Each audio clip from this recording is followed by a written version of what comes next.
Yes. नमस्कार. मी रजनी साबदे. इथे उपस्थित असलेल्या सर्व ज्योतिर्विदांचे महिला ज्योतिर्विद पुणे संस्थेतर्फे मनापासून स्वागत करीत आहे. अधिक मासानिमित्त 33 व्याख्यानांची मालिका महिला ज्योतिर्विद संस्थेने चालवली आहे. त्यात अनेक माननीय ज्योतिर्विदांची अनेक विषयावर उत्तम व्याख्याने झालेली आहेत.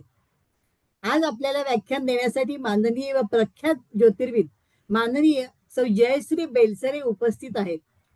माननीय जयश्री मॅडमचे व्याख्यान ऐकणे म्हणजे एक पर्वणी असते. आणि आज तर सर्वांच्या चाहता गुरु हा विषय आहे. त्यातून गुरुने राशी बदल केलेला आहे. त्यामुळे अनेक स्थित्यंतरे कशी घडणार व कुणाला ते कसं जाणार याबद्दल प्रत्येकाला उत्सुकता आहेच आहे. पण त्यासाठी त्यांचा थोडक्यात मी परिचय आपल्याला देत आहे. माननीय सौ जयश्री बेलसरे गत 23 वर्ष ज्योतिषीय विश्वात कार्यरत असून ज्योतिषीय शलाका, ज्योतिषमती, मंदाश्री व शाहू मोडक पुरस्काराने त्या पुरस्कृत आहेत.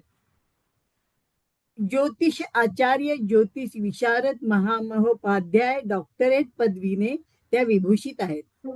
महिला ज्योतिर्विद तर्फे ज्योतिष दीपस्तंभ या पुरस्काराने पुरस्कृत असून ज्योतिष विश्वातील नावाजलेले ग्रहांकित मासिकाची काही काळ मानद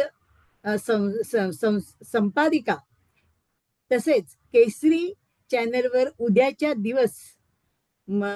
दिवस मध्ये भविष्य कथन, अनेक ज्योतिषीय अधिवेशनात अभ्यासपूर्ण व्याख्याने आणि अध्यक्षपद त्यांनी भूषविलेले आहे. अनेक ज्योतिषीय मासिकात लेखन, स्वतःचे कुंडली मंथन, तसंच वेचलेले मोती ग्रंथ प्रकाशित, काही ग्रंथ आणि काही ग्रंथ प्रकाशनाच्या मार्गावर आहेत.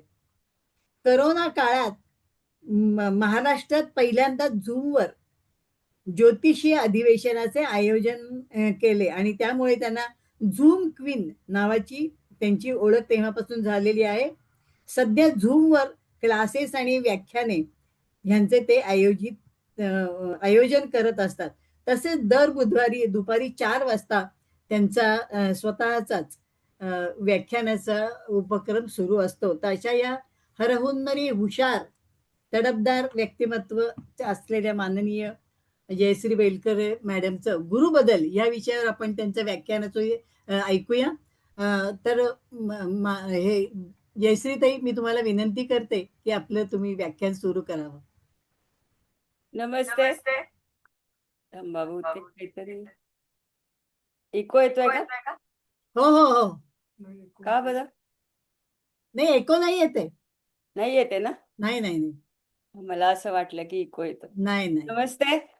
महिला ज्योतिर्विद संस्थाच्या सर्व संस्था अधिकाऱ्यांना मी पहिल्यांदा नमन करते.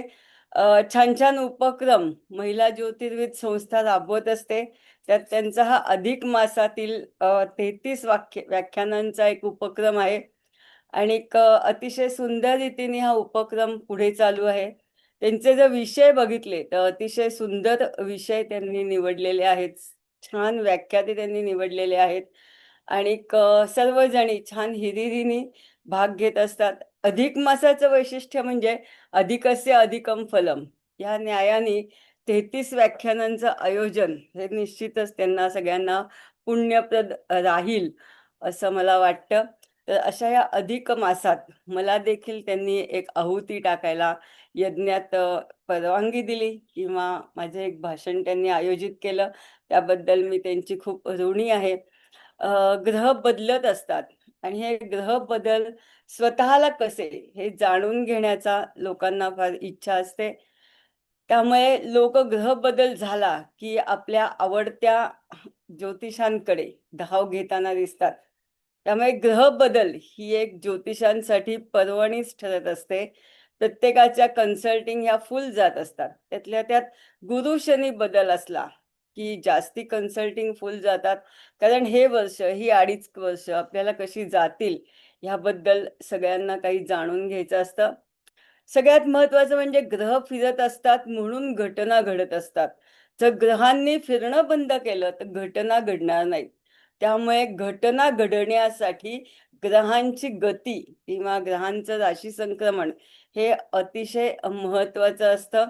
शुभ ग्रह बदल हे नेहमी शुभ घटना घडवतात, तर अशुभ ग्रह बदल हे नेहमी अशुभ घटना घडवतात, असा एक समज जनमानसात असतो.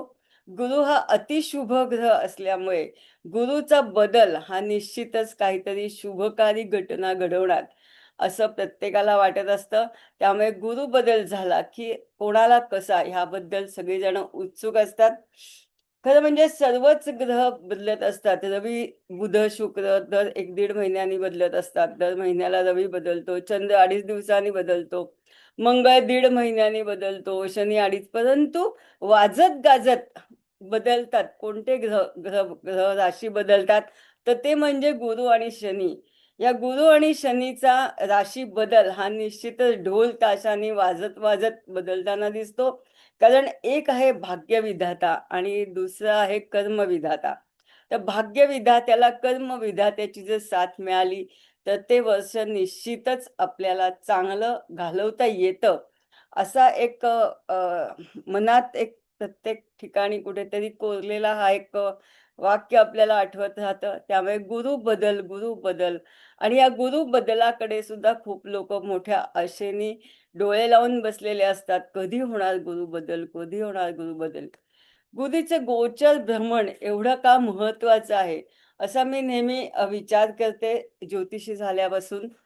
कारण गुरु हा मनुष्याच्या जीवनात अतिशय शुभ, महत्त्वपूर्ण बदल घडवून आणतो. त्यामुळे हा गुरुचा राशी बदल हा सगळ्यांसाठी खूपच महत्त्वाचा ठरतो. सगळ्यात महत्त्वाचं म्हणजे गुरु हा जीवकारक आहे. जीव कोणत्या राशीशी निगडीत राहणार आहे, जीव कोणत्या भावातून जाणार आहे आणि जीव कोणत्या भावावरती दृष्टी टाकणार आहे, यावरती ते वर्ष प्रत्येकाला कसं जाणार आहे, हे अवलंबून असतं.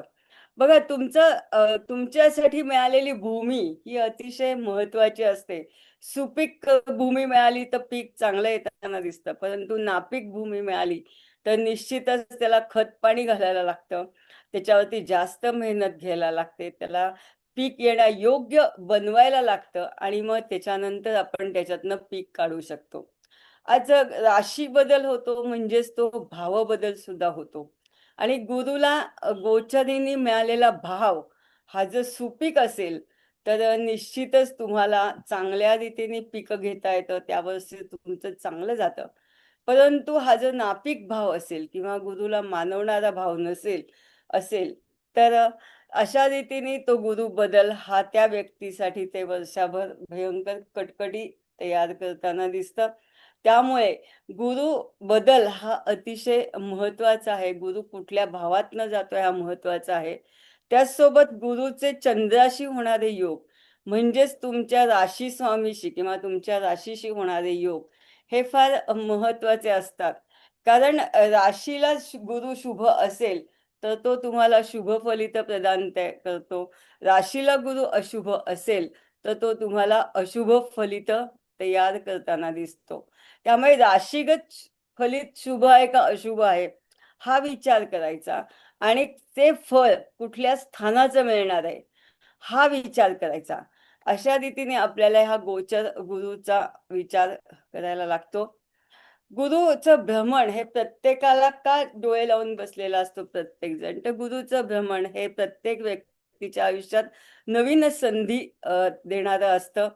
आर्थिक लाभ वाढवणारं असतं. विवाह योगासाठी सुद्धा गुरुबळ महत्त्वाचं असतं आणि आध्यात्मिक प्रगतीसाठी सुद्धा गुरु महत्त्वाचा ठरतो.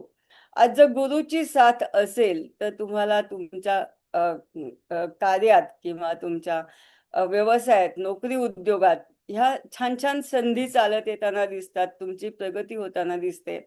आज ही प्रगती झाल्यानंतर आर्थिक लाभ सुद्धा तुमचं पॅकेज वाढताना दिसतं, तुमचा पगार वाढताना दिसतो. हा गुरु बदल जर तुम्हाला शुभ असेल, तर निश्चितच तुम्ही टॉपर ऑफ द इंडस्ट्री होऊ शकता. तर काही-काही लोकं तर लक्ष्मीपुत्र होताना दिसतात. काही-काहींचं श्रीमंत यादीत नाव सुद्धा आपण बघतो, की ह्यावर्षी ना यांचं नाव श्रीमंत यादीत गेलं. त्यांच्यासाठी हा गुरु बदल अतिशय लाभदायक असतो. बरेचसे रखडलेले विवाह हे होताना दिसतात, किंवा वैवाहिक समस्या असतील तर त्या चांगल्या रीतीने सुटलेल्या दिसतात. विवाहाचा गोडवा पुन्हा आलेला दिसतो. आणि सगळ्यात महत्त्वाचं म्हणजे एक 70 नंतरचं जे जीवन असतं, त्यात तुमची आध्यात्मिक प्रगती फार महत्त्वाची असते. तर ही आध्यात्मिक प्रगती सुद्धा तुम्हाला या गुरुच्या शुभ-अशुभत्वाशी निगडीत ठरते. त्यामुळे गुरुचं भ्रमण हे प्रत्येक व्यक्तीला आयुष्यात नवीन संधी उपलब्ध करून देत असतं. वैदिक ज्योतिषानुसार गुरु म्हणजे काय आहे? तर गुरु म्हणजे हा ज्ञान, धन, भाग्य आणि विस्तार ह्या 4 गोष्टींचा कारक ग्रह गुरु आहे. जर पत्रिकेत गुरु चांगला असेल, तर तुम्हाला उत्तम ज्ञान मिळतं, उत्तम गुरु मिळतात. बघा, ज्याचा गुरु चांगला असतो, त्याला चांगल्या चांगल्या युनिव्हर्सिटीमध्ये ॲडमिशन मिळते, की ज्या युनिव्हर्सिटीतून बाहेर आल्यानंतर अनेक लाखांची पॅकेजेस त्यांच्यासमोर उभी असतात. किंवा एखाद्या युनिव्हर्सिटीत ॲडमिशन मिळणं हीच मोठी भाग्याची गोष्ट असते. त्यामुळे जर गुरु चांगला असेल, तर तुम्हाला जास्ती चांगलं ज्ञान मिळताना दिसतं.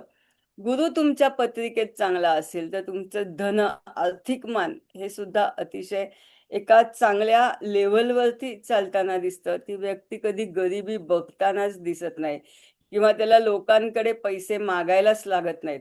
त्यामुळे धन हा भाग सुद्धा गुरु पेलवत असतो. नशिबाची साथ अख्ख्या सबंध ग्रहांच्या 12 ग्रहांमध्ये नशिबाची साथ कोण दाखवत असेल, तर फक्त गुरु दाखवत असतो. बघा, गुरु हा ग्रह जर पत्रिकेला अतिशय चांगला असेल, स्वगृहीचा असेल, उच्चीचा असेल, की जसा आता तो कर्क राशीत आला आहे, असा असेल, तर नशीब तुम्हाला साथ देताना दिसतं. म्हणजे नशीब साथ देणं म्हणजे काय असतं? तर कर्णाकडेही धनुर्विद्या होती, अर्जुनाकडेही धनुर्विद्या होती. परंतु अर्जुन का जिंकला? तर त्याला श्रीकृष्ण रूपी नशिबाची साथ मिळाली. नुसतं कर्म करून काही भागत नसतं. तुमचा नावलौकिक होणं, तुम्हाला यश मिळणं, हे सगळं तुमच्या पत्रिकेतील गुरु दाखवत असतो. मग गुरु ज्या लेव्हलवरती असतो पत्रिकेला, शुभ-अशुभत्वात, त्या लेव्हलनी तुमचं नशीब हे धावताना दिसतं. इंटरनॅशनल लेव्हलला जाण्यासाठी गुरु हा जास्ती अधिक चांगला असायला लागतो. स्टेटवरती राहण्यासाठी गुरु हा थोडासा त्याच्यापेक्षा कमी असतो. गावात राहण्यासाठी नशीब तुमचं त्याच्यापेक्षा थोडं कमी असतं. गल्लीबोळात राहण्यासाठी थोडं कमी असतं. अशा रीतीने गुरुचं जे मोजमाप आहे, ते मोजमाप किती आहे हे केल्यानंतर व्यक्ती ही कुठल्या लेव्हलवरती धावणार आहे, याचा तुम्हाला निश्चितच उलगडा होताना दिसतो. गुरु बदल झाला, की सगळ्यात मुख्य म्हणजे 8 गोष्टींवरती ह्याचा परिणाम होताना दिसतो. पहिला परिणाम, गुरु ज्या भावातून निघून जातो, त्या भावावरती होतो. कारण त्याला सपोर्टिंग सिस्टीम ही त्याची नाहीशी झालेली वाटते. आणि गुरु ज्या भावात जातो, त्या भावातला खूप ते भाव वेलकम करतं. कारण अनेक 12 वर्षांच्या तपश्चर्येनंतर असा हा गुरु त्या भावात जाणारा असतो. त्यामुळे हा एक पहिला पहिला गोष्टीचा हा एक विचार आहे. त्याच्यानंतर गुरु ज्या भावांवरती दृष्टी टाकतो, गुरु हा 5, 7, 9 या भावांवरती दृष्टी टाकतो. मग जेव्हा गुरु बदल होतो, त्यावेळेला अलीकडच्या भावातल्या 5, 7, 9 ज्या दृष्टी असतात, त्या जाऊन ह्या पुढल्या भावातल्या अ, ठिकाणापासूनच्या 5, 7, 9 अशा दृष्टी तयार होतात. त्यामुळे एक गुरु बदल हा 8 ठिकाणी शुभ-अशुभाचे परिणाम देताना दिसतो. नॉर्मली जेव्हा गुरु बदल होतो, त्यावेळेला ज्या भावात गुरु जास्ती चांगला असतो, त्या भावांना गुरु एकदम डाऊन झालेला दिसतो. आता बघा, वृश्चिक आता गुरु आहे कर्क राशीला आहे. त्याच्या आधी मिथुन राशीला होता.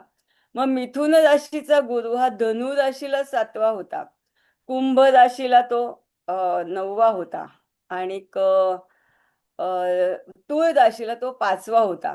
त्यामुळे अतिशय कॉलर ताठ करत चालणाऱ्या राशी कुठल्या होत्या मिथुनेच्या गुरुला? तर मिथुन, तूळ, धनु आणि कुंभ. जेव्हा हा गुरु 2 तारखेला कर्क राशीत आला, त्यावेळेला बघा हा गुरुचं काय झालं? तर गुरु हा ह्या राशींपासनं निघून गेल्यामुळे तो धनु राशीला 8वा झाला बघा. धनु राशीला 8वा झाला. त्याच्यानंतर तूळ राशीला 10वा ओके झाला. कुंभ राशीला तो 6वा झाला. म्हणजे जिथे तुम्ही एकदम दिमाखात जात असता, नाही नाही हे काम होणारच, तर कधी कधी असं होतं की गुरु बदल झाल्यामुळे काही राशी या धपकन आपटताना दिसतात. बेसिकली 7व्या असलेला गुरु हा पटकन 8वा होऊन जातो आणि जीवनात टॉपर ऑफ द इंडस्ट्री असलेले आपण एकदम लोअर ऑफ द इंडस्ट्री होण्याचा सुद्धा ही गोष्ट आपल्याला संभाव्य घटनेत टाकावी लागते. त्यामुळे एक गुरु बदल हा 4 नाही 8 राशींवरती परिणाम करत असतो. त्यामुळे गुरु बदल हा अतिशय महत्वाचा भाग आहे. वर्षभरासाठी आपलं भाग्य हे कसं राहणार आहे हे तुम्हाला हा गुरु दाखवून देत असतो.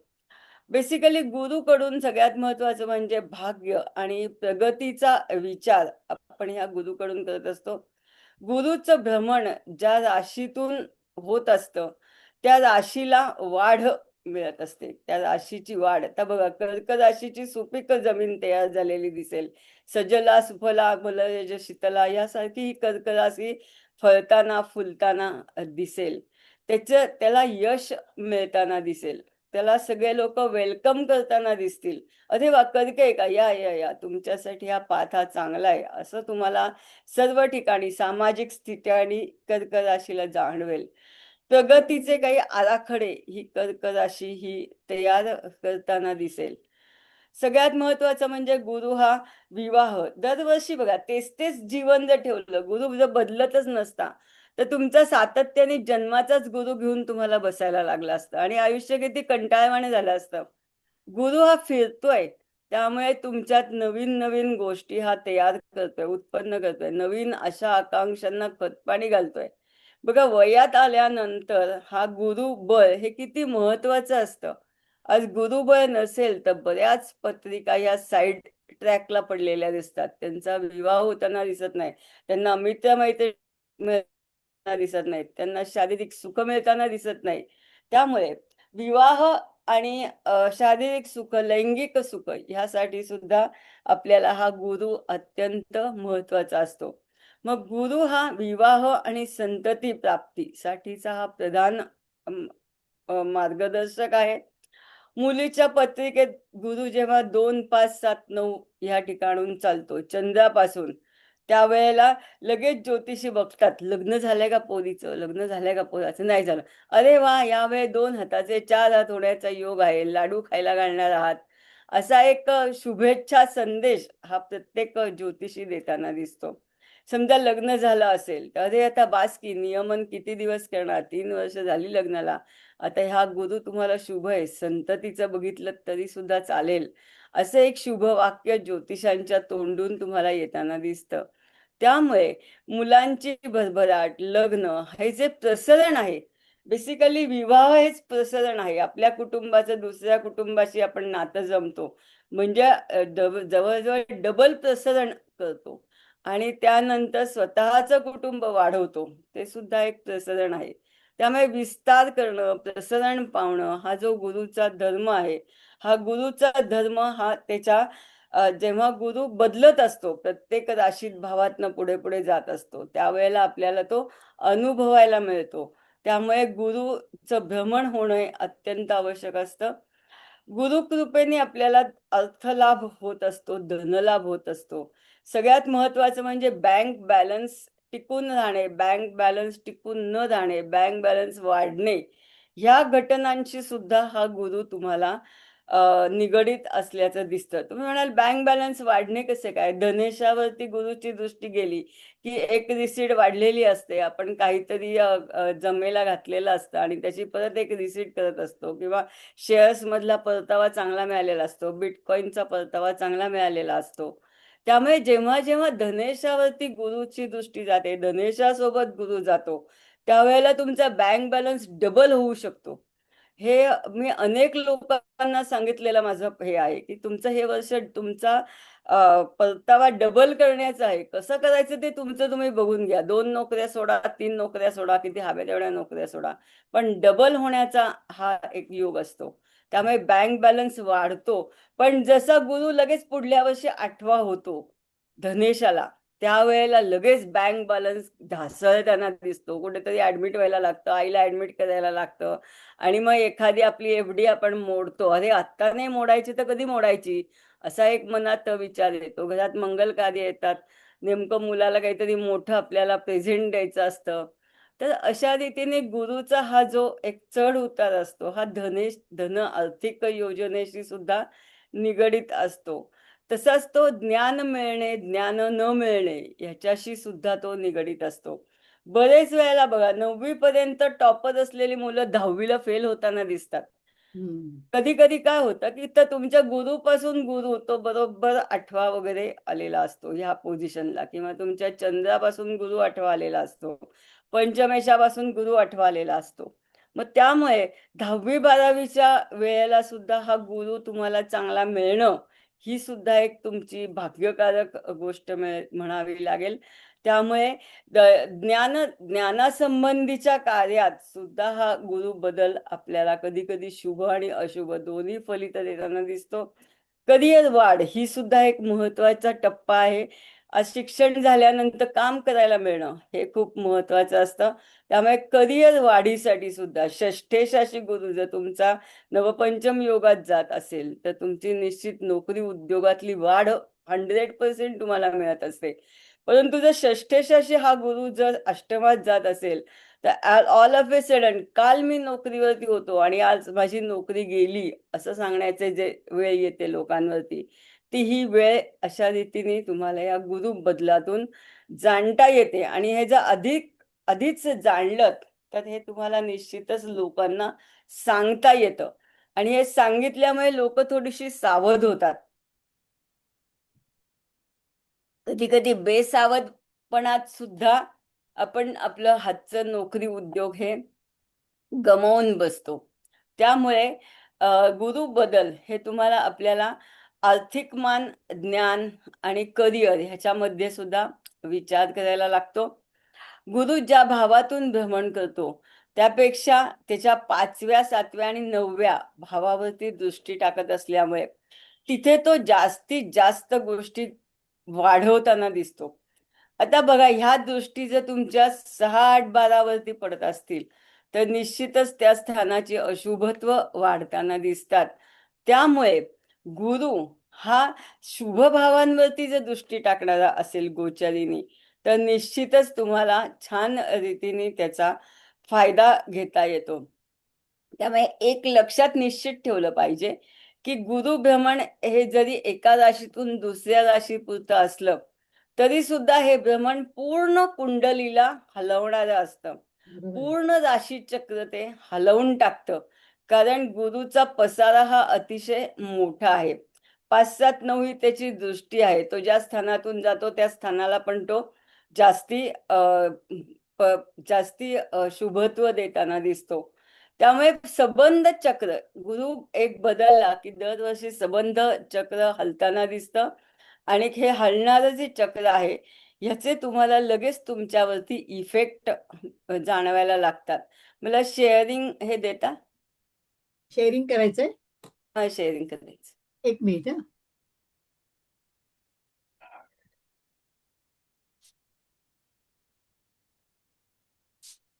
म्हणजे तू काढलं का इथलं माझं सगळं लावलेलं?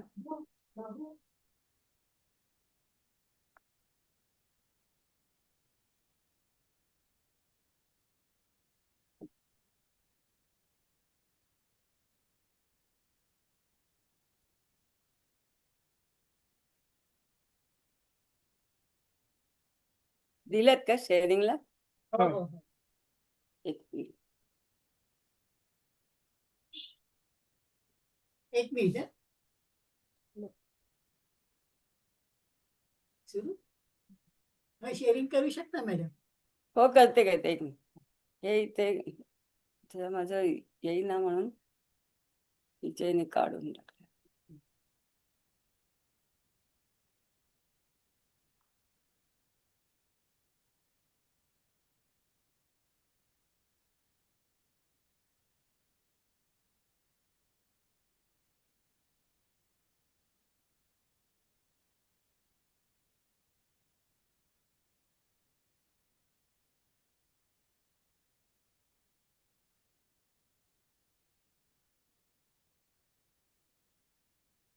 टेन्शन ना तुम्ही तुमच्याकडे आले कसे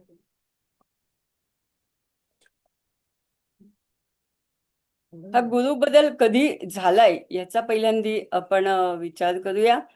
गुरु बदल हा दाते पंचांगानुसार 1 जून रोजी झालाय. परंतु तो इतर अयनांशांचा विचार केला तर 2 तारखेला दुपारी 2:25 गुरुने कर्क राशीत प्रवेश केलेला आहे. हा गुरु 12 डिसेंबर 2026 पर्यंत, नाही, 31 ऑक्टोबर 2026 पर्यंत गुरु हा सिंह राशीत राहणार आहे किंवा कर्क राशीत राहणार आहे. आणि 31 ऑक्टोबर, इथे जरा थोडी तारीख चुकली माझी, आणि 31 ऑक्टोबरला गुरु हा सिंह राशीत जाणार आहे, नाही आहे, सिंह राशीत जाणार आहे. त्याच्यानंतर 12 डिसेंबरला गुरु हा वक्री होणार आहे सिंह राशीत. आणि 24 जानेवारी 2026 ला गुरु हा कर्क राशीत प्रवेश करणार आहे.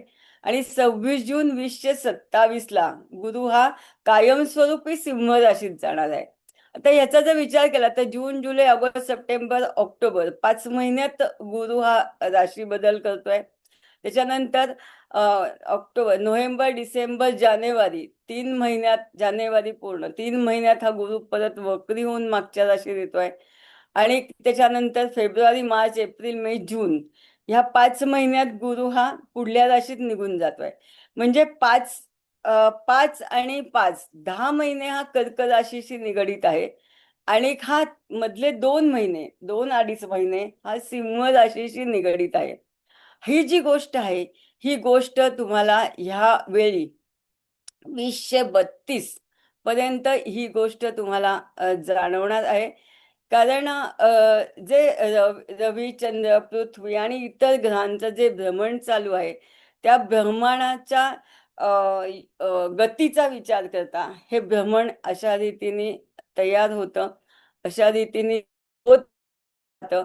त्यामुळे ह्यावेळी आपल्याला दरवर्षी एकाच राशीतल्या गुरुचा, इतके वर्ष हा गुरु वक्री होऊन मागच्या राशीत जात होता, परंतु 2032 पर्यंत हा गुरु दरवर्षी पुढल्या राशीत जाऊन परत मागच्या राशीत येणार आहे. त्यामुळे ह्याचा सुद्धा विचार आपल्याला इथे करणं अत्यंत गरजेचं आहे. सगळ्यात महत्वाचं म्हणजे राशी बदल झाला की एखाद्या राशीपासून तो ग्रह कितवा आहे याचा विचार सगळ्यात पहिल्यांदी करायला लागतो. त्यामुळे मी आधी तुम्हाला सांगते की हा जो कर्क राशीत गुरु आलेला आहे, हा कुठल्या कुठल्या राशींना कितवा कितवा आहे. बघा, पटकन कधी कधी लक्षात येत नाही की अरे कर्केला कितवा आहे, वृषभेला कितवा आहे. तर आपण विचार करूया की कर्क राशीला हा गुरु बदल पहिला झालेला आलेला आहे. मिथुन राशीला हा दुसरा आलेला आहे. वृषभ राशीला हा तिसरा आलेला आहे. मेष राशीला हा चौथा झालेला आहे. मीन राशीला पाचवा झालेला आहे. कुंभ राशीला 6वा झालेला आहे. मकर राशीला हा गुरु 7वा आलेला आहे. धनु राशीला हा गुरु 8वा आलेला आहे. वृश्चिक राशीला हा गुरु 9वा आलेला आहे. तूळ राशीला हा गुरु 10वा आहे. कन्या राशीला हा गुरु 11वा आहे. आणि सिंह राशीला हा गुरु 12वा आहे. तर अशा रीतीने प्रत्येक राशीला माझ्या राशीपासून हा कितवा गुरु आहे ह्या कोष्टकानुसार तुम्हाला निश्चितच काढून घेता येईल. सगळ्यात महत्वाचं म्हणजे गुरु हा कुठल्या राशींना शुभ फळ देणार आहे याचा विचार करणं आपल्याला अत्यंत गरजेचं आहे. गुरु हा स्वतः म्हणजे तुमच्या जन्म राशीपासून 2, 5, 7, 9, 11 असेल तर हा शुभ फळ देताना दिसतो. 1, 3, 6, 10 असेल तर हा मिश्र किंवा मध्यम फलदायी होतो. आणि 4, 8, 12 असा हा गुरु असेल तर हा तुम्हाला अशुभ फलदायी होतो. मग आपल्याला बेसिकली कुठल्या राशी आनंदाने नाचणार आहेत? बघा, गुरु बदल झाला की लगेच सगळे युट्यूबर ह्या राशी आनंदाने नाचणार, ह्या राशींना होणार भरघोस फायदा, ह्या राशी होणार मालामाल, अशा रीतीच्या पाट्या आपण बघायला लागतो. तर असा हा गुरु कुठल्या राशीला जास्ती चांगला जाणार आहे याचा आपण विचार करू. आत्ताच मी तुम्हाला सांगितलं की 2, 5, 7, 9, 11 हा गुरु 2, 5, 7, 9, 11 असेल तर तुम्हाला शुभ जाणार आहे. मग हा 2, 5, 7, 9 असेल तुम्हाला, तो कसा असेल तर आपण थोडीशी गुरु बदलाची एक स्लाइड आहे ती दाखवते, म्हणजे तुम्हाला याचा जास्ती चांगल्या रीतीने लक्षात येईल की हा कुठल्या राशीला कितवा आहे. आता बघा, हा कर्केतला गुरु आहे. मग जो कर्केतला गुरु आहे, हा कर्केतला गुरु हा मिथुन राशीला दुसरा आहे. त्याच्यानंतर मीन राशीला पाचवा आहे, मकर राशीला सातवा आहे, त्याच्यानंतर वृश्चिक राशीला नववा आहे आणि कन्या राशीला 11वा आहे. त्यामुळे ह्या ह्या ज्या राशी आहेत, मिथुन, मीन, मकर, वृश्चिक आणि कन्या, ह्या राशींना हा जो गुरु आहे हा निश्चितच शुभ फलित देताना दिसणार आहे. मिथुन, मीन, वृश्चिक ह्या राशीचे जातक निश्चितच भरघोस शुभ घटनांनी अतिशय फायदेमंद राहणार आहेत. अजून एक गोष्ट आहे की गुरुला ज्या 5, 7, 9 ह्या दृष्टी आहेत, या दृष्टींचा डबल ऍडव्हान्टेज काही राशींना मिळणार आहे. म्हणजे पहिला ऍडव्हान्टेज आहे की तो 2, 5, 7, 9, 11 आहे चंद्रापासून, म्हणून हा पहिला ऍडव्हान्टेज राहणार आहे. आणि हा गुरुला 5, 7, 9 या 3 दृष्ट्या आहेत. मग 5, 7, 9 दृष्टीचं फल आहे वृश्चिक राशीवरती 5वं, मकर राशीवरती 7वं आणि मीन राशीवरती 9वं राहणार आहे. त्यामुळे सगळ्यात जास्ती अधिक शुभ घटना घडणाऱ्या राशी ह्या 8, 10 आणि 12 वृश्चिक, मकर आणि मीन ह्या राशींसाठी हा गुरु यांना डबल डबल फलित, डबल शुभ फलित हा देणार आहे. त्यामुळे ह्या राशी ह्या वर्षीच्या खूप जास्ती भाग्यवान राशी यांना म्हणलं पाहिजे. त्याच्यानंतर 1, 3, 6, 10चा विचार केला तर 1, 3, 6, 10 मध्ये गुरु हा मिश्र फल देतो. थोडंसं खट्टा मिठा फल असतं, कधी कधी जास्ती काम करायला लागतं, कमी परतावा मिळतो. तर 1, 3, 6, 10 आता हा गुरु बघा कर्क राशीला पहिला राहणार आहे. त्याच्यानंतर वृषभ राशीला हा तिसरा राहणार आहे. त्याच्यानंतर कुंभ राशीला हा 6वा राहणार आहे आणि तुळ राशीला हा 10वा राहणार आहे. त्यामुळे मिश्र फलदायी राशी ह्या कर्क, वृषभ, कुंभ आणि तुळ ह्या असणार आहेत. आणि कर्क ही अधिक शुभ फलदायी राशी राहणार आहे, कारण राशीतून त्या भ्रमण जाणार आहे. म्हणजे ह्या वर्षी कर्क, वृश्चिक, मकर आणि मीन राशी जिथे जिथे आहेत तुमच्या भावात, ते भाव तुम्हाला डबल शुभ फलदायी होताना दिसणार आहेत. त्यामुळे ह्या राशींवरती, ह्या भावांवरती तुम्ही जास्ती कॉन्सन्ट्रेशन केल्यात, तुमचं भविष्य तुम्ही स्वतः चांगल्या रीतीने शुभ करू शकाल. मिश्र फलदायी म्हणजे असं होतं की काहीतरी मिळतं, काहीतरी गमावतं, वाटेवरून जाताना कष्ट होतात, परंतु सिनेमासारखा शेवट हा नेहमी गोड होतो. बघा, कुठलाही सिनेमा बघितला की आपण काय म्हणतो, शेवट गोड केला ते बरं झालं बा, म्हणजे आज मला शांत झोप येईल. तर तसंच एक 1, 3, 6, 6, 10 हा जो गुरु आहे, त्यांना खट्टी मिठी फलित जरी मिळणार असली, कर्क, वृषभ, कुंभ आणि तूळ, तरी सुद्धा पुढल्या वर्षी बदलताना या गुरुचं फळ तुम्हाला निश्चितच शुभ राहणार आहे. त्यामुळे ह्या राशींचा शेवट हा निश्चितच गोड होताना दिसेल. आता बघा, जास्ती टेन्स राहणाऱ्या राशी, मी मगाशीच म्हणलं की 4, 8 राशींवरती हा परिणाम करत असतो. कधी कधी झपकन शुभ असलेल्या गोष्टी धपकन अशुभ होताना दिसतात. तर अशा या ज्या राशी आहेत, त्या जेव्हा तुमच्या राशीपासून 4था गुरु असतो, 8वा गुरु असतो आणि 12वा गुरु असतो, ह्या काळात ह्या राशीच्या लोकांनी मात्र ह्या वर्षभरात नीट सांभाळून राहणं अत्यंत अत्यंत अत्यंत आवश्यक आहे. त्यातल्या त्या 2 राशींसाठी हा गुरु हा अत्यंत अशुभ राहणार आहे. त्यातला पहिला अशुभ राहणारा गुरु आहे हा धनु राशीला गुरु आहे, जो धनु राशीला कालपर्यंत म्हणजे 1 जून पर्यंत हा 7वा होता. 7वा गुरु म्हणजे सगळ्या वर्षाव, शुभ वर्षाव असं मी नेहमी म्हणते. जास्तीत जास्त परतावा हा 7वा ग्रह देताना दिसतो. परंतु 2 जून पासून धपकन हा गुरु 8वा झाल्यामुळे धनु राशीचं भाग्य आता थोडंसं कमी झालेलं दिसेल. त्यामुळे धनु राशीसाठी निश्चितच हा गुरु थोडासा हानिकारक राहण्याची शक्यता आहे. अष्टम स्थान हे नेहमी मानसिक टेन्शन वाढवणारं स्थान असतं. बरेच लोक शुभ अशुभ म्हणतात, पण एक्झॅक्ट शुभ अशुभ काय होईल ह्याचा उल्लेख मात्र विशेष ज्योतिषी करत नाहीत. अष्टम स्थान हे मेंटल टेन्शन वाढवणारं स्थान आहे, मेंटल हॅरॅशमेंट होणारं स्थान आहे, मानसिक गती किंवा मानसिकता बिघडल्यामुळे पूर्ण शारीरिक आर्थिक सर्ववरती परिणाम करणारं असं हे स्थान आहे. त्यामुळे धनुराशीच्या लोकांनी बेसिकली ह्या 8व्या गुरुमुळे शारीरिक, आर्थिक आणि मानसिक ह्या तिन्ही गोष्टींना सामोरे जाण्याची तयारी ठेवावी आणि त्याच्यातून वाचता कसं येईल ह्याचा विचार निश्चितच करावा. दुसरी जी रास आहे ती दुसरी रास सिंह रास आहे. या दोन्ही राशी भयंकर उड्या मारत असतात, 5वी आणि 9वी. सिंह राशी उड्या मारत असते आणि 9वी रास पण ही नेहमी उड्या मारत असते.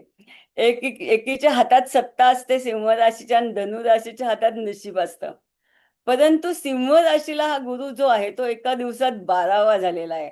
हा एक बेसिकली भाग आहे. यांचा आर्थिक मान कोलमडण्याची शक्यता नाकारता येत नाही. कितीही तुम्ही बजेट आखा, परंतु आर्थिक माने तुम्हाला कोलमडलेलंच दिसणार आहे.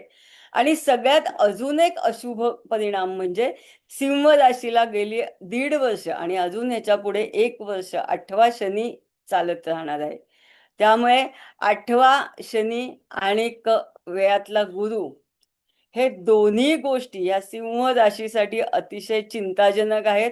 शारीरिक, आर्थिक, मानसिक ह्या तिन्ही लेव्हलवरती ह्या तिन्ही गोष्टी अत्यंत चिंताजनक राहणार आहेत.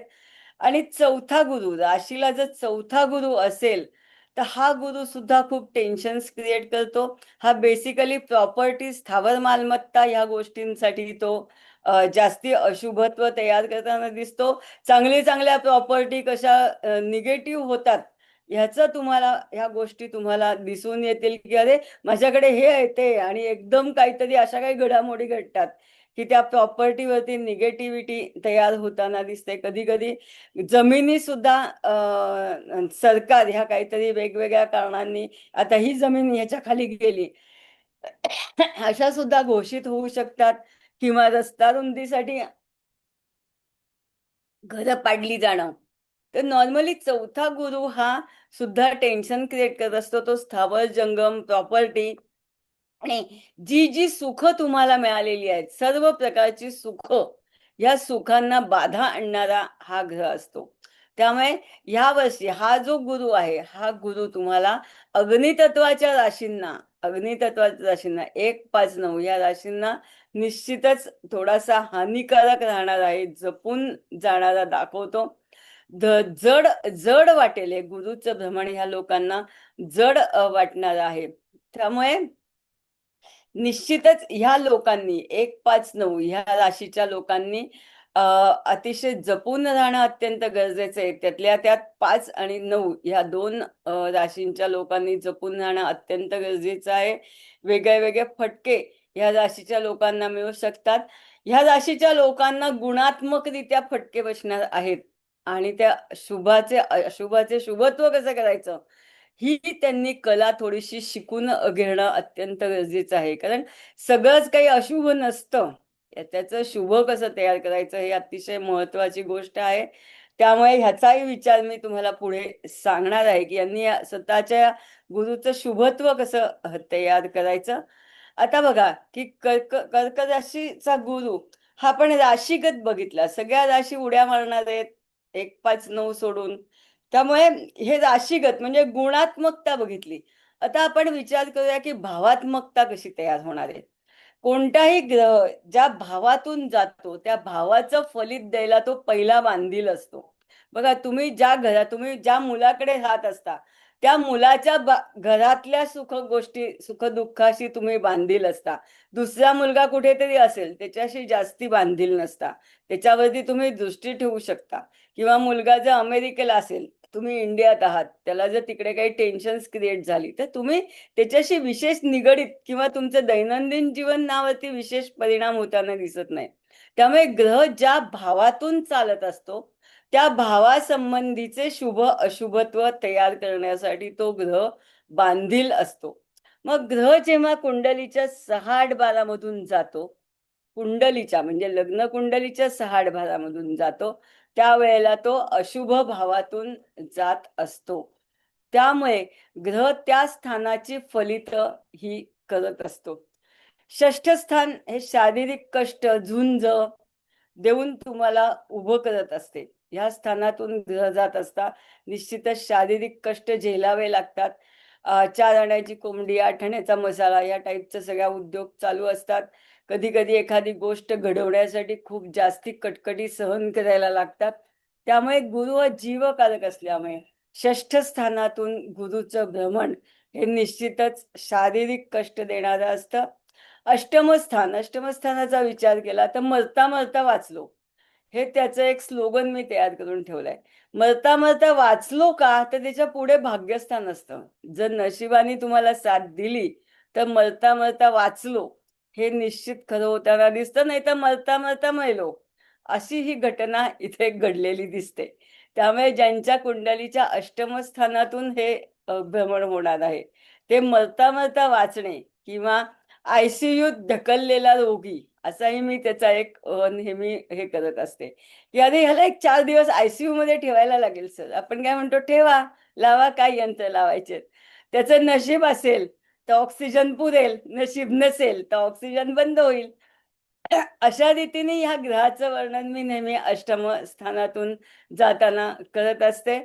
त्यामुळे ह्यासाठी अ, अध्यात्माची जोड ह्या राशीने ह्या स्थानातील ग्रहां जाताना घेतली पाहिजे. बेसिकली वाकडे तिकडे खर्च करणं बंद केले पाहिजेत, कारण ते होणारच असतात दुसऱ्या ठिकाणी. त्यामुळे अय्याशी बंद करणं अत्यंत गरजेचं असतं. आरोग्याची काळजी घेणं करणं गरजेचं असतं.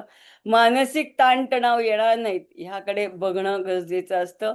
यासाठी अखंड नामजप.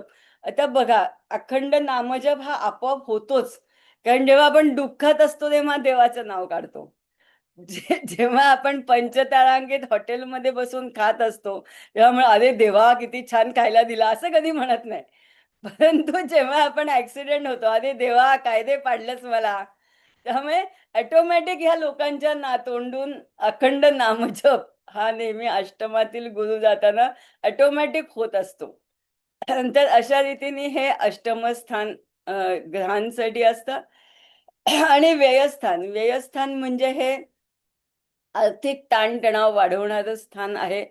नेहमीच तुम्हाला पैशाची सोय ह्या स्थानात करायला लागते. हे स्थान उधार उसनवारीचं सुद्धा आहे. त्यामुळे भीक मागण्याचं पण स्थान आहे हे. लोकांकडे भीक मागून खर्च भागवायला लागतात कधी कधी. आणि अशा तऱ्हेने केलेल्या गुंतवणुकी मोडून खाण्याचं स्थान आहे. परंतु शुभ असेल तर गुंतवणुकी पण होण्याचं हे स्थान आहे. त्यामुळे कुंडलीच्या जर लग्नस्थानापासून 6-12 जर ग्रह तुमचे चालले असतील स्थानातून, तर निश्चितच तुम्ही काळजी घेणं अत्यंत गरजेचं आहे. बघा, धनु लग्नाचा जर विचार केला तर त्या धनु लग्नाला कुंडलीच्या अष्टम स्थानातून कर्कगुरूचं भ्रमण चालू आहे. कुंभ लग्नाचा विचार केला तर कुंभ लग्नाला कुंडलीच्या षष्ठ स्थानातून गुरुचं भ्रमण चालू आहे. आणि सिंह लग्नाचा विचार केला तर सिंह लग्नाच्या 12व्या स्थानातून ह्या गुरुचं भ्रमण चालू आहे. मग अष्टम स्थानाचा आपण पहिला विचार करू. मी तुम्हाला मगाशीच सांगितलं की धनु लग्न, धनुरास, धनु रवी आणि ज्यांच्या कुंडलीत धनु राशीत सगळे ग्रह आहेत ते सगळे लोक आयसीयू मध्ये जाण्याच्या तयारीत आहेत. त्यांनी निश्चित आयसीयू मधून बाहेर येण्यासाठी सतत देवाचं नाव घेत राहणं हा एकच उपाय यांच्यापाशी ग्रहांनी दिलेला आहे. तर अशा रीतीने हा जो गुरु आहे हा तुमच्या लग्न स्थानाच्या अष्टम स्थानातून जात आहे. याचा मी असं म्हणते की हे सगळं कॉमन ज्योतिष झालं बरं का. मी असं म्हणत नाही मी फार शहाणी आहे, परंतु 6-12चे सुद्धा शुभ फलित आहेत ना. मी लोकांना काय सांगते की ह्याचा जर तुम्हाला शुभ परिणाम साधायचा असेल तर ह्या स्थानाने दर्शवलेल्या शुभ फलित जी आहेत त्या ठिकाणी कर्म करायला सुरुवात करा. जर तुम्हाला हॉस्पिटलमध्ये जायचं नसेल तर तुम्ही रोग्यांना मदत करायला सुरुवात करा. हे तुमचं साहचर्य हॉस्पिटलमध्येच राहील, पण अरे ह्याच्याकडे ना बसायला कोणी नाहीये, ठीक आहे मी 2 तास बसतो, आहे की नाही. आयसीयूच्या बाहेर बसून राहणे 2 तास, आयसीयू मध्ये 4 तास पडणं काय, आणि आयसीयूच्या बाहेर 4 तास राहणं काय, हा एकच इफेक्ट आहे अष्टमातल्या गुरुचा. त्यामुळे तुम्हाला ही जी यातली जी पॉझिटिव्ह जी स्थानं आहेत, पॉझिटिव्ह गोष्टी आहेत, त्याचा विचार तुम्हाला करायला अत्यंत गरजेचं आहे. बघा, गुरु हा संशोधन, अष्टमस्थाने संशोधन, गूढ अभ्यास ह्यासाठी अतिशय प्रसिद्ध आहे. मग तुम्ही गूढ अभ्यास करायला सुरुवात करा, काहीतरी संशोधनात्मक लेख लिहायला सुरुवात करा, काहीतरी शोधून काढण्याचा प्रयत्न करा. छुपे सत्य शोधण्यासाठी हा एक शक्तिशाली काळ आहे, असा एक विचार करा. भरा चक्क पीएचडी साठी फॉर्म, आहे की नाही. अभ्यासाला सुरुवात करा. म्हणजे काय होईल की तुम्ही एकांतवासात जाणार आहात, काहीतरी शोधून काढणार आहात. म्हणजे या स्थानाने जे काही कर्म दिलेलं आहे ते कर्म तुम्ही करायला सुरुवात करा. देवाचं नाव तर मी घ्यायला लागणार सांगितलंच आहे तुम्हाला, त्यामुळे आध्यात्मिक वाढ पण होताना दिसेल. नारायणाचा जप करा, 1-1 लाख जप करण्याचे संकल्प तुम्ही या 1 वर्षात सोडून द्या. शंकराचा जप करा, नारायणाचा जप करा, पार्वतीचा जप करा, लक्ष्मीचा जप करा. ह्या वर्षभरात सगळ्या देवतांना 1-1 लाख जप करून तुम्ही हा संकल्प सोडा. म्हणजे तुमची आध्यात्मिक प्रगती सुद्धा होताना दिसेल. थोडेसे हे स्थान दुःखाची झालर असणारं स्थान आहे. बघा, या स्थानचा पैसा जो तुम्हाला मिळतो की नाही, तो तुमच्यासाठी फार वेगळा असतो. म्हणजे कधी-कधी हा वापरताना एक अशी दुःखाची झालर दिली असते बघा. समजा आईने तुम्हाला 1 कोटी रुपये मरताना देऊन गेली. तर असं वाटतं की अरे, आई जिवंत असती आणि मी अमेरिकेला चालली, हे तिने बघितलं असतं, किती बरं झालं असतं. म्हणजे असा जो एक सूर असतो, नूर असतो, हा थोडासा दुःखाची झालर असलेला असतो. त्यामुळे ह्या ह्या स्थानातनं येणारा पैसा बघा, 2 नंबरचा पैसा लपवता लपवता नाकीनऊ येतं. काही काही लोक विचारतात की मॅडम, हा पैसा मी लपवू कुठे सांगा आता. सगळ्या लपवण्याच्या जागा भरलेल्या आहेत, हा लपवू कुठे. आणि तो बाहेर आला की लगेच तो ब्लॅक मनी सिद्ध होणार आहे. त्यामुळे पैसा आहे, परंतु तो खर्च करता येत नाही, हाही एक इथे भाग असतो. विम्यातून मिळालेले पैसे फटकन कोणतरी मरतं आणि झटकन आपला अकाउंट बॅलन्स वाढला जातो. त्यावेळी आपण म्हणतो, "अरे रे! काय रे! या पैशाचं मी काय करू आता? देवा, ह्या पैशाचं मी काय करू?" आहे की नाही? बरीच लोकं म्हणतात, "अहो, माझा चांगला मुलगा गेला हो. या पैशाचं मी काय करू? केवढा पैसा देऊन गेलाय पोरगा मला. जेव्हा पैसा नव्हता तेव्हा मी जास्ती सुखात होते. त्याला पोळी भाजी करून देत होते." तर अशा रीतीने थोडासा दुःखाची झालर असणारा पैसा हा नेहमी अष्टमस्थानचा पैसा असतो. हा मिळाल्यामुळे सुद्धा तुम्हाला मानसिक टेन्शन्स येण्याची शक्यता नाकारता येत नाही. मग अष्टमस्थान हे थोडंसं मृत्यूशी निगडीत स्थान असल्यामुळे निश्चितच तुम्हाला आजूबाजूला मृत्यू कुठेतरी आहे याचा विचार होईल. मग त्यामुळे अधूनमधून मुद्दाम स्मशानभूमीच्या वरनं जाये करा. म्हणजे तुम्ही त्या स्थानाचं जे कारकत्व आहे ना, ते कारकत्व तुम्ही कुठेतरी तयार करायला सुरुवात करा. स्मशानात एखाद्याला काही हे नसेल, पैसे नसतील, त्याला थोडेसे पैसे द्या. बघा, एखादा मेलेलाच आहे, त्याला थोडी मदत करा ना. म्हणजे तुमचं अष्टमस्थानाचं कार्य हे पुढे गेलेलं दिसेल. आणि तुम्हाला मुख्य म्हणजे ह्या स्थानाची शुभ रिझल्ट मिळायला लागतील. त्याच्यानंतर सिंह लग्न. सिंह लग्नाला बघा 12वा गुरु चाललेला आहे. सिंह लग्न, 12वा गुरु अष्टम शनी. मी मगाशीच सांगितलं, घाणेकर बहुतेक उठून गेले. त्यांचं बहुतेक सिंह रास आहे. ते घाणेकर साहेब बसा, तसं काही नाहीये. मी तुम्हाला शास्त्र काय सांगितलं ते सांगत होते. तुमच्यासारख्या हॅपी मूड असलेल्या माणसासाठी हे शास्त्र नाहीये, हे लक्षात ठेवा.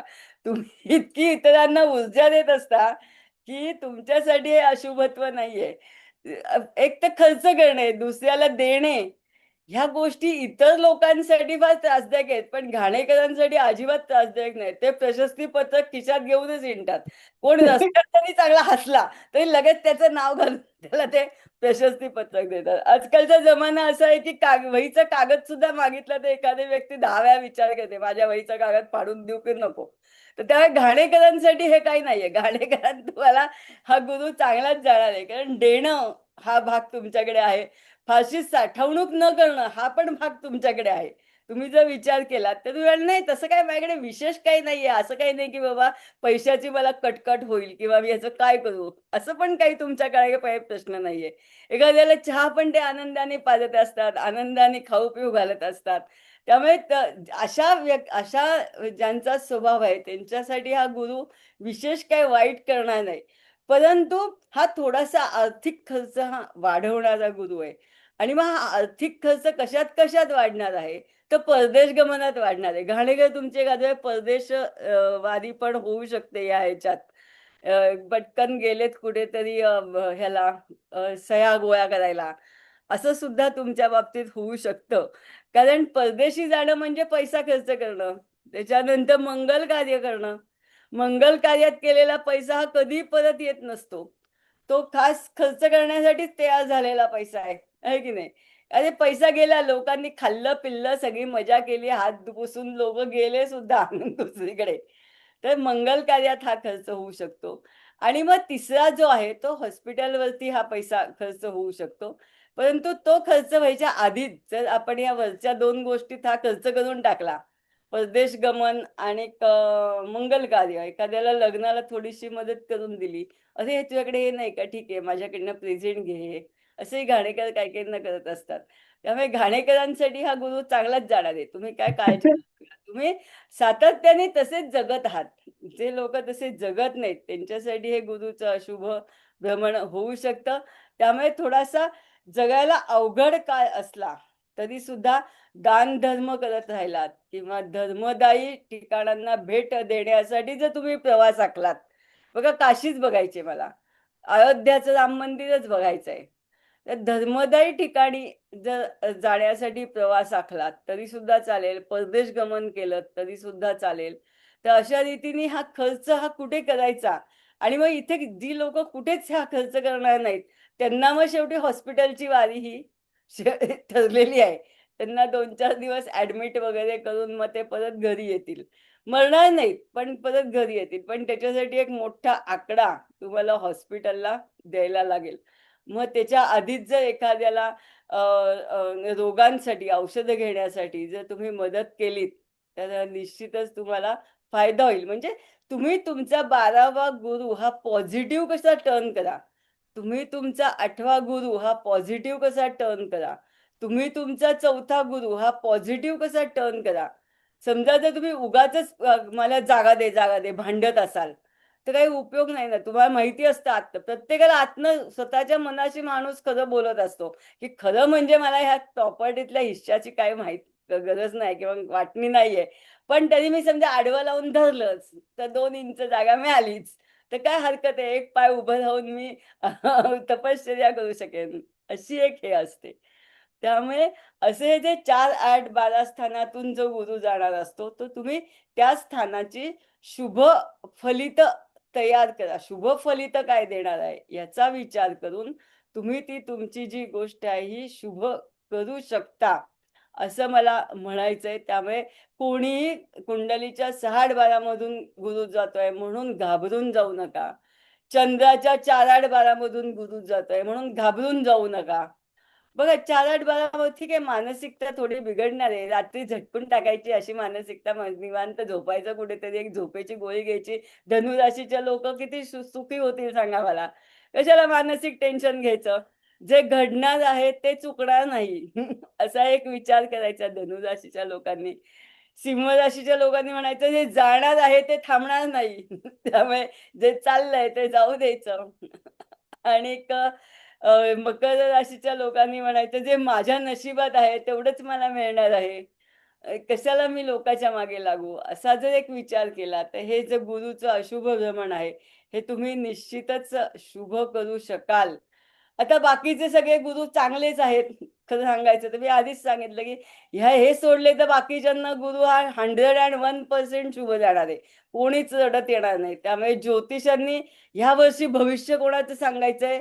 मेष, धनु आणि सिंह या राशींचं भविष्य सांगायचंय. त्यांच्याकडनं भरपूर पैसे घ्या फी म्हणून. तेच लोकं तुम्हाला फी देणार आहेत. कुठलाही चांगला गुरुवाला तुम्हाला फी देणार नाही. "अरे, माझं मॅडम किती चांगलं झालंय म्हणून मी तुम्हाला डबल फी देतो." असं कोण आलंय का तुमच्याकडे? नाही आलेलं. पण तरी बाकीच्या राशी लग्नांना काय फल मिळणार आहे ह्याचा एक आपण आढावा घेऊया. मेष लग्नाला चतुर्थ स्थानातून गुरु जाणार आहे.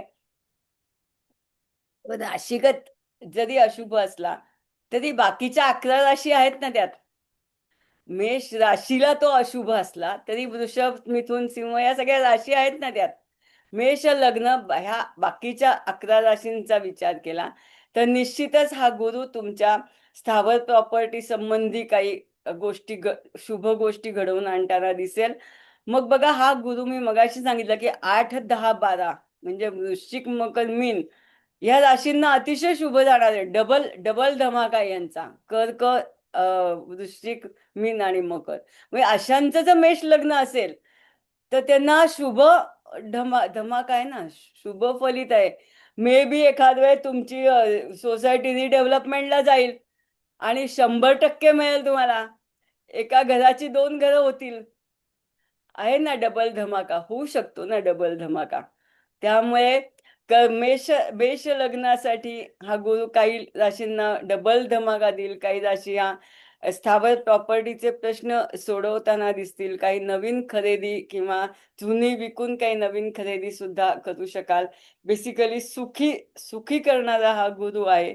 त्यामुळे सुख कसं वाढेल याचा विचार मेष लग्नाची लोक करतील. आईसोबतचं तुमचं नातं सुधारेल. बघा, लहानपणी आई बरी वाटते पण नंतर ती नाही आवडत. म्हणजे मी पण असाच विचार करते की आपण आता हळूहळू न न आवडण्याच्या वाटेला लागलेलो आहोत. तर आपण मुलांना आवडू कसे, त्यात परत सासू मुलाची आई असेल तर ती जास्ती न आवडणाऱ्या घटनेत जाऊन बसते. तर आपण ह्या लोकांनी असा विचार करायचा की मुलांना आई आवडेल कशी. असा जर विचार केला वयोवृद्धांनी तर निश्चितच त्यांचं जीवन हे सुख होऊ शकेल. वृषभ लग्नाचा विचार केला तर वृषभ लग्नापासून हे तिसरं गुरुचं भ्रमण होणार आहे. व तिसरं स्थान म्हणजे प्रवासाचं स्थान आहे, संवाद साधण्याचं स्थान आहे. त्याच्यानंतर धैर्य शौर्य दाखवण्याचं स्थान आहे, कॉन्फिडन्स लेवल वाढवण्याचं स्थान आहे, नंतर वाढवण्याचं स्थान आहे. झाकून ठेव. नवीन कौशल्य शिकण्याचं स्थान आहे. बघा, वृषभ लग्नाच्या लोकांनी ब्लॉग रायटिंग सुरू करण्यास काहीच हरकत नाही. आमचे घाणेकर सर नेहमीच ब्लॉग रायटिंग करत असतात. ते एक छानशी डहाळी काढतात.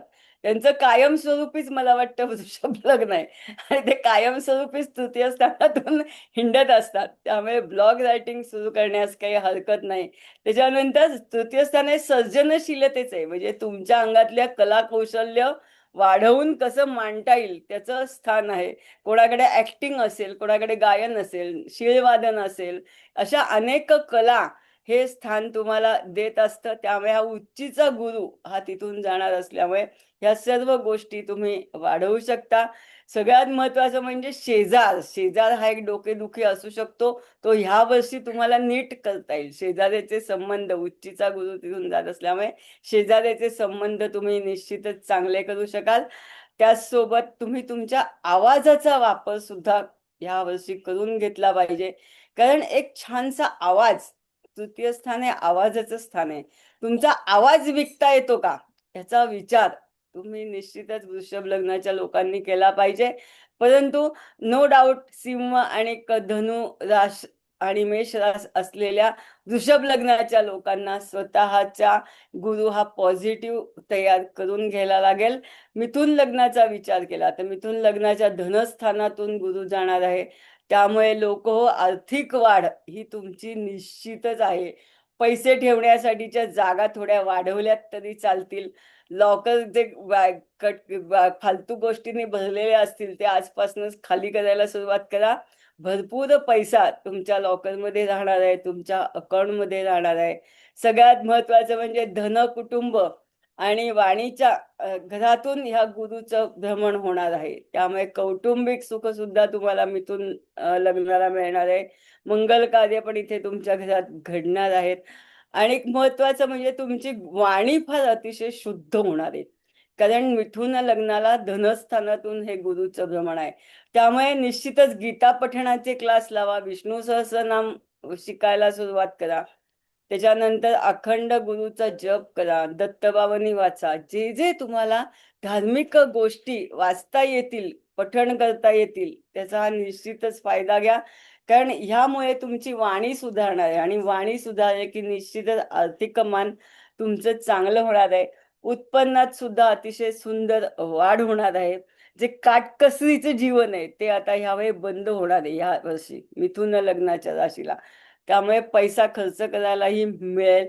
सगळ्यात मुख्य म्हणजे कुटुंबाचा विस्तार होऊ शकतो. त्यामुळे तुमच्या घरात सून येऊ शकते, तुमच्या घरात जावई येऊ शकतो. कुटुंबाचा विस्तार अतिशय चांगल्या रीतीने करणारं हे स्थान आहे. तर अशा रीतीने खर्चाकडे थोडंसं लक्ष ठेवा, नाहीतर मग तुम्हाला उगाचच हात उसनवार करायला लागेल. कारण गुरु धनस्थानातून जाताना आनंदासाठी पैसा खर्च होणार आहे. त्याच्याकडे थोडंसं लक्ष दिलं तर निश्चितच हा गुरु तुम्हाला शुभ फलदायी ठरेल. कर्क लग्नाचा विचार केला तर लग्नातूनच गुरु चाललेला आहे. त्यामुळे तुम्ही जाल तिथे तुमच्यासाठी पायघड्या अंथरलेल्या दिसतील. या या या या या या लोक आनंदाने स्वागत करतील. तुम्ही काय बोलताय त्या बोलण्याचं निश्चितच कौतुक होईल. सगळ्यात महत्वाचं म्हणजे तुम्ही तुमचं व्यक्तिमत्व एक उच्च स्तरावरती नेऊन ठेवू शकाल या काळात. नंतर ज्ञान आणि जीवनाची दिशा ही तुम्हाला पूर्णपणे बदललेली दिसेल. तुम्ही अनेक वर्ष स्वतःला एक चांगल्या पोझिशन मध्ये आणण्याचा प्रयत्न करत आहात, ते तुम्हाला जमत नाहीये. परंतु ह्या वर्षी हा गुरु आत्ता बदलल्यामुळे तुम्हाला एक समाजात, नोकरीच्या ठिकाणी, घरात, सर्व ठिकाणी एक चांगली पोझिशन मिळालेली दिसेल. सगळ्यात महत्वाचं म्हणजे व्यवसायाच्या नवीन संधी तुमच्या समोर येतील, त्याचा विचार करा. बेसिकली एकूणच जीवनकाळ सुधरवणारा हा गुरु आहे आणि हे वर्षभर त्याच्यावरती जर विचार केलात तर निश्चितच तुम्ही एक उच्च स्तरीय व्यक्ती झाला आहात याचा तुम्हाला अनुभव घेता येईल. कन्या सिंह लग्न मी मगाशी सांगितलं, कन्या लग्नाचा विचार केला तर कन्या लग्नाला कुंडलीच्या 11व्या स्थानातून हे गुरुचं भ्रमण होणार आहे. त्यामुळे मोठी लोक तुमच्या भेटीस येणार आहेत. साधू संत येती घरा तोची दिवाळी दसरा असं जे आपण पूर्वी म्हणायचो, तसं गुरु एक मोठं ग्रह त्यात उच्चीच आहात तुमच्या लाभस्थानातून लाभ कुंडलीच्या भ्रमण करतोय. त्यामुळे तुम्हाला निश्चितच मोठमोठी लोक ही भेटायला येतील किंवा मोठमोठ्या लोकांची गाठीबिटी होण्याची शक्यता मिळेल. मोठे प्रकल्प तुम्हाला मिळण्याची शक्यता आहे आणि त्या प्रकल्पातून मोठी पैसा मिळण्याची शक्यता तुम्हाला निश्चितच होईल. नेटवर्कच्या माध्यमातून तुम्ही जास्ती काम करू शकाल. त्यामुळे जास्तीत जास्त लोकांची निगडीत राहा, जास्तीत जास्त लोकांच्या समस्या समजावून घ्या. मोठी स्वप्न ही प्रत्यास आलेली पाहण्याचा हा काळ तुमच्यासाठी आहे. त्यामुळे कन्या लग्नाच्या लोकांना निश्चितच हा गुरु चांगला आहे. तूळ लग्नाचा जर विचार केला तर तूळ लग्नाच्या लोकांना गुरु हा दशमातून जाणार आहे. त्यामुळे तुमचा व्यवसाय, नोकरी, उद्योग ह्या वाढीसाठी हा सुवर्ण काळ आहे असं म्हणायला पाहिजे. निश्चितच नवीन संधी तुम्हाला मिळतील. नोकरीत तुम्ही केलेल्या कामाचा चांगल्या रीतीने नावाजलेपणा किंवा चांगल्या रीतीने तुम्हाला ते लोक सांगतील की अरे वा किती तुम्ही चांगलं काम केलंय. सगळ्यात महत्वाचं म्हणजे वरिष्ठांची मर्जी तुम्ही सांभाळू शकाल. एखादं वरिष्ठ पद तुम्हाला मिळण्याची शक्यता आहे. एखाद वेळ असं होईल की माझा बॉस गावाला चाललाय किंवा अमेरिकेत गेलाय 2-3 वर्षासाठी किंवा 1 वर्षासाठी, तर ते पद मला सांभाळायला दिलंय.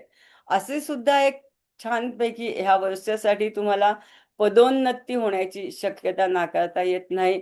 त्यामुळे कामाच्या ठिकाणी रोज हजर राहा. तूळ लग्नाच्या लोकांना मी एकच सांगेन की कामाच्या ठिकाणी रोज हजर राहा.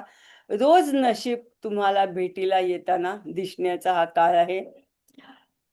वृश्चिक लग्नाचा जर विचार केला तर वृश्चिक लग्नाच्या भाग्यस्थानातून हे भ्रमण होणार आहे. गेली 1 वर्षभर 8व्या गुरुनी या वृश्चिक लग्नाला किती पिडलंय हे तुम्ही या वृश्चिक लग्नाकडूनच ऐकून घ्या. कोणाचं स्थलांतर झालंय, कोणाला कायमस्वरूपी दुसऱ्याच गावी जाऊन राहायला लागलंय किंवा कोणी घरं विकून तिसऱ्या ठिकाणीच गेलेत. अशा अनेक घटना ह्या गेल्या वर्षभरात मिथुन गुरुमध्ये वृश्चिक राशीच्या बाबतीत घडलेल्या आहेत. पण आता मात्र ह्याच्या पुढचा जो 10 वर्षाचा काळ आहे हा वृश्चिक लग्नासाठी अतिशय चांगला आहे. अतिशय उत्तम रीतीने तुम्ही तुमचं बस्तान हे पुन्हा बसवणार आहात. सगळ्यात मुख्य म्हणजे नशिबाची साथ तुम्हाला मिळेल. उच्च शिक्षण घेण्यासाठी सुद्धा तुम्ही काही प्रयत्न कराल आणि त्यात तुम्हाला यश मिळेल. आध्यात्मिक प्रगती हा विशेष वृश्चिक राशीचा विषय नसला तरी सुद्धा काही आध्यात्मिक गुरु तुम्हाला ह्या वेळी भेटतील आणि त्यांचं मार्गदर्शन तुम्हाला चांगलं भेटेल. अशा एकूणच चांगल्या झोनमध्ये, शुभ झोनमध्ये किंवा नशीब असणाऱ्या झोनमध्ये तुमची वाटचाल आता यावर्षी होणार आहे. त्याचा निश्चितच फायदा घ्या. धनुला मी सांगितलं, मकर राशीचा विचार केला तर हा स्वप्नपूर्तीचा काळ हा मकर राशीचा आहे. कुठलंही युट्यूब काढून बघा, मकर राशीवरती इतक्या पॉझिटिव्ह गोष्टी लादत आहेत की त्या मकर राशी पण विचार करते की अरे कसं काय कसं मला मिळणार आहे. परंतु खरंच हा काळ तुमच्या स्वप्नपूर्तीचा आहे. मकर राशी कामात व्यग्र असल्यामुळे ती स्वप्न बघत नाही. तर ह्या राशीने स्वप्न बघायला लागलं पाहिजे, तरच ती पूर्ण होणार आहेत. कारण हा काळ स्वप्नपूर्तीचा आहे. त्यामुळे मकर राशीने स्वप्न बघून ती पूर्ण कशी होतील याचा विचार करायला पाहिजे. घरात विवाह मंगल कार्य निश्चितच घडून येतील. त्या मंगल कार्यात उत्साही आनंदी वातावरण राहील आणि त्यात मंगल कार्यातला तुमचा सक्रिय सहभाग लोकांना खूप आवडेल. त्याच्यानंतर अनेक गोष्टी, अनेक लोकांची भागीदारी सुद्धा तुमची या काळात होऊ शकेल आणि एखादी तडजोड करून तुम्ही एखादी गोष्ट कशी हाताला धरून पुढे नेता ही गोष्ट तुम्हाला यावेळी जाणवेल की आपण इतके दिवस उगाचच नाही नाही म्हणत होतो, परंतु ह्या वेळेला मात्र ती गोष्ट मी करू शकले. तर अशा ह्या गोष्टी, अनेक चांगल्या गोष्टी घडल्यामुळे बेसिकली सामाजिक दर्जा तुमचा वाढू शकतो. तुम्हाला एखादी छानसे पदवी बहाल होणे किंवा तुमचा कार्यगौरव होणे ह्यासारख्या गोष्टी सुद्धा ह्या मकर लग्नाच्या या गुरुमध्ये होऊ शकतात. त्यामुळे निश्चितच स्वप्न बघा आणि पुढे कामाला लागा. मीन राशीसाठी हा 5वा गुरु आहे आणि 5वा गुरु म्हणजे एक नवीन 12 वर्षातल्या नवीन याची एक सुरुवात असते. नवीन कल्पनांना हा गुरु भर देत असतो, भर घालीत असतो. त्यामुळे तुमच्यातील सर्जनशीलता ही वाढताना दिसेल. संततीच्या बाबतीत तुम्हाला चांगले रिझल्ट मिळतील. मुख्य म्हणजे कलाकार, लेखक, कलाकार किंवा खेळाडू ह्यासाठीचा एक सुवर्ण काळ मीन लग्नाच्या लोकांसाठी चालू होणार आहे. बेसिकली कुटुंब नियोजन करू नका. संतती प्राप्तीसाठी सुद्धा हा एक शुभ काळ आहे. त्यामुळे कुटुंब नियोजन करू नका. सगळ्यात महत्त्वाचं म्हणजे आनंदी वातावरण हे तुमच्या आजूबाजूला मीन लग्नाच्या लोकांना यावर्षी उपभोगायला मिळेल. त्यामुळे आनंदी राहण्याचा हा काळ आहे. त्यामुळे असा हा कर्केचं भ्रमण गुरुचं जे आहे ते निश्चितच छान राहणार आहे. बेसिकली कर्क राशीत गुरु हा उच्चीचा होतो. तर का उच्चीचा होतो यामागचे एक कारण मला द्यायला आवडेल, की गुरु हा कर्क राशीत 4 अंशापर्यंतच उच्चीचा आहे आणि मग त्याच्यानंतर तो साधी फलित देतो. त्या राशीची साधी कर्क राशीची फलित देतो. परंतु कर्क राशीची उच्चीची फलित हा गुरु 4 अंश जातोय तोपर्यंतच मिळणार आहे. त्यामुळे निश्चितच मी सांगितलेल्या सर्व प्रगती ह्या तुम्ही फास्ट करून घ्या, असं मला म्हणायचं आहे. कारण हे उच्चीचं फळ हे तुम्हाला 4 अंशापर्यंतच मिळणार आहे. बेसिकली कर्क राशीत उच्चीचा का होतो? तर गुरुचं मुख्य गुणधर्म आहे विस्तार. कर्क राशी जलतत्वाची राशी आहे, पसरणारी राशी आहे आणि गुरु हा विस्तार म्हणजे हा सुद्धा एक पसरणारा ग्रह आहे. त्यामुळे विस्ताराला जोडला गेल्यामुळे गुरुला ह्या राशीत अतिशय बरं वाटतं. अकुंचितपणा, मकर राशीचा गुण आहे अकुंचितपणा. तिथे गुरु एवढा हॅपी होत नाही जेवढा कर्क राशीत होतो. त्यामुळे विस्तार या गुणधर्मामुळे गुरु कर्क राशीत हा उच्च राशीचा होतो. भावनात्मक विचार केला तर कर्क राशीचा स्वामी चंद्र आहे, तो मनाचा कारक ग्रह आहे, भावनांचा कारक ग्रह आहे. गुरु हा ज्ञान, विस्तार आणि करुणेचा कारक ग्रह आहे. जेव्हा ज्ञान म्हणजे गुरुचं भ्रमण हे भावनांच्या कर्क या राशीतून होतं, तेव्हा व्यक्तीमध्ये अपार दया, ममता, आध्यात्मिक प्रगती होताना दिसते त्या व्यक्तीची. व्यक्ती किरकोळ गोष्टी सोडून द्यायला लागतो आणि मोक्षपदावरती जाणारी पहिली रास असल्यामुळे तो मोक्षपदाची हळू-हळू वाटचाल चालू करतो. त्यामुळे मोक्षपदाला जाण्यासाठीची लागणारी तयारी गुरुला मोक्ष फार आवडतो. त्यामुळे गुरु कर्क राशीत उच्चीचा होतो. जीवनाला पूर्णता कर्क रास हे मातृत्वाचं स्थान आहे किंवा मातेचं स्थान आहे आणि माता म्हणजे संरक्षण आहे. आई जवळ असली की व्यक्ती बघा त्याची 56 इंच छाती असते एखाद्या मुलाची आई जवळ असली की. त्यामुळे आपल्या संरक्षण कवचात आपण आहोत, असं एक ही कर्क रास तुम्हाला भास तयार करीत असते. गुरु या राशीत असताना व्यक्तीला मानसिक समाधान देतो, कौटुंबिक सुख देतो आणि परिपूर्णता प्रदान करताना दिसतो. त्यामुळे गुरु ह्या राशीत उच्च होताना दिसतो. निसर्ग चक्राची ही चौथी रास आहे कालपुरुषाच्या कुंडलीच्या हिशोबाने. त्यामुळे जी सुख आणि घराचे प्रतिनिधित्व करत असते. इथे गुरुचे उच्च होणे किंवा राहणे म्हणजे जीवनात सुख, समृद्धी आणि स्थिरतेचा पाया मजबूत होणे असं वाटत असल्यामुळे गुरु ह्या राशीत उच्च होताना दिसतो. ज्योतिषीय दृष्टिकोनातून असा एक विचार आहे, की जर एखाद्या पत्रिकेत कर्क राशीत गुरु असेल, तर अशी व्यक्ती ही उत्तम ज्ञान, धनलाभ, संतती सुख आणि समाजात मान-सन्मान मिळण्यास अतिशय योग्य पात्र व्यक्ती होते. मग जर तुमच्या जन्मकुंडलीत असा उच्चीचा गुरु नसेल, तर तुम्ही ह्या 1 वर्षासाठी ह्या सर्व गोष्टींची अनुभूती घेऊ शकता आणि अशा रीतीने हा जो गुरु आहे, हा गुरु तुम्ही अतिशय चांगल्या रीतीने स्वतःसाठी कसा तयार करायचा ह्याचा विचार ह्या 12 राशींच्या माध्यमातून करून घेऊ शकता. महिला ज्योतिर्विद ही माझी छान आवडती संस्था आहे. तिथले पदाधिकारी पण मला फार आवडतात आणि त्यांच्याशी माझं खेळीमेळीचं नातं आहे. कर्केतल्या गुरुसारखंच माझं त्यांच्याबरोबर नातं आहे. त्यामुळे मला या संस्थेने इथे कर्केतील गुरु 2026 याच्यावरती व्याख्यान द्यायची संधी दिली त्याबद्दल मी त्यांची खूप आभारी आहे आणि असेच कायम येत राहीन. पुन्हा एकदा धन्यवाद, धन्यवाद, धन्यवाद.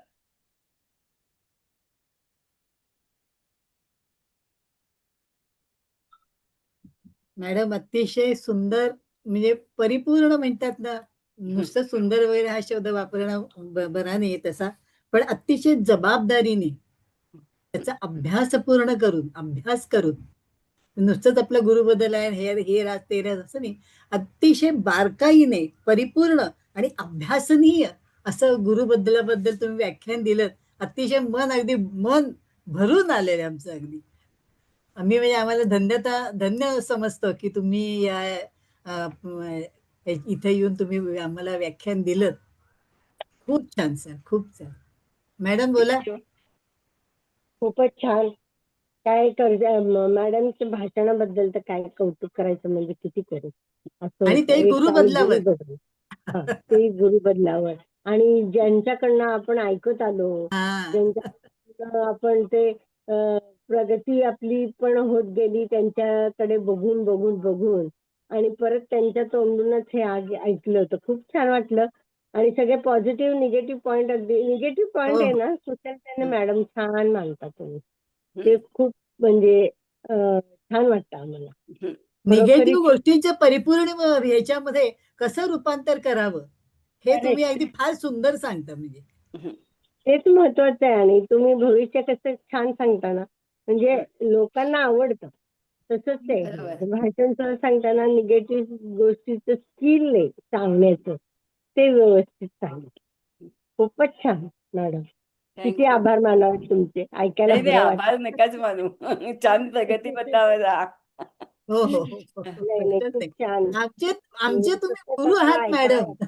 हो. आमचे गुरु आहात तुम्ही. खरंय खरंय खरंय. आहे की नाही. मग स्मितागिरी बोला मॅडम. स्मितागिरी गेलेले दिसतात. सरांना बोलायचं एक सर. हा गुरु मस्तच आहे. जयश्री हा. यावर्षी दरवर्षी पुरस्कार देतच असतो, हो. चालूच आहे. आता परत साहित्य गौरव